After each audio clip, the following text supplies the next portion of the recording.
Good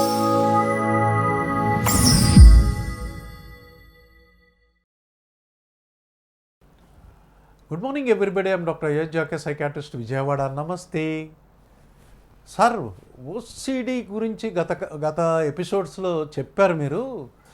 ఈ కొంతమంది వావి వరస లేకుండా కామపరమైన ఆలోచనలు వస్తున్నాయి, ఏంటిది అంటే ఓసిడిలోనే అబ్సీన్ ఐడియాస్ ఇదొక భాగం.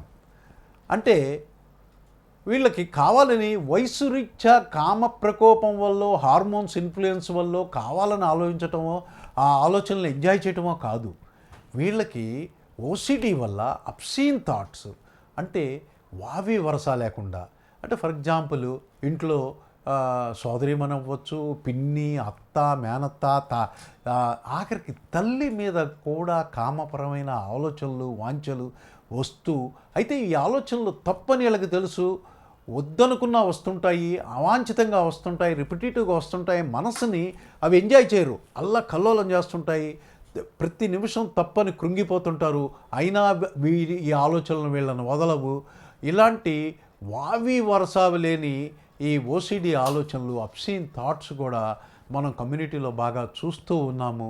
కొంతమందికి దేవతా విగ్రహాల మీద కూర్చొని ఎంతో భక్తితో రిలీజియస్గా పూజ చేసే వాళ్ళల్లో ఈ విగ్రహాల మీద చెప్పులు విసరాలి, ఉమ్మెయ్యాలి, కామవాంఛలు, ఇట్లా రకరకాలుగా ఈ ఓసిడిలో, ఈ జబ్బులో ఇలాంటి ఆలోచనలు కలగటం అనేది మేము చూస్తూ ఉంటాము. దీంతో సఫర్ అయ్యి ఈ సెకండరీగా ఓసిడి నుండి అయ్యో ఇదేంటి ఇంత పాపపు ఆలోచనలు వస్తున్నాయని డిప్రెషన్కి గురయ్యి ఆత్మహత్య ప్రయత్నం చేసి మా దగ్గరికి వచ్చిన వాళ్ళు కూడా అనేక మంది ఉన్నారు. వాళ్ళకి ముందు ఎడ్యుకేట్ చేసి, ఇది నీ పూర్వజన్మ పాపమో లేకపోతే నీ ఈ జన్మ పాపమో కాదు, ఇది నువ్వు చేస్తున్న తప్పు కాదు, ఇది ఒక మానసికమైన జబ్బు, రుగ్మత. ఆ జబ్బులో దీనికి వైద్య చికిత్స చేస్తే నీ ఆలోచనలు పూర్తిగా ఎలిమినేట్ అవుతాయి. అప్పుడు నువ్వు ఏ డిప్రెషన్కి, ఆత్మహత్యకి, దేనికి నువ్వు పాపం చేశానో, సిన్ చేశానో, తప్పు చేశానో అన్న భావనకి గురవ్వాల్సిన అవసరం లేదని చెప్పటం, ట్రీట్ చేయటం, వాళ్ళని బాగు చేయటం అనేది జరుగుతుంది. మీ doctor Ayodhya RK, psychiatrist, Vijayawada. నమస్తే.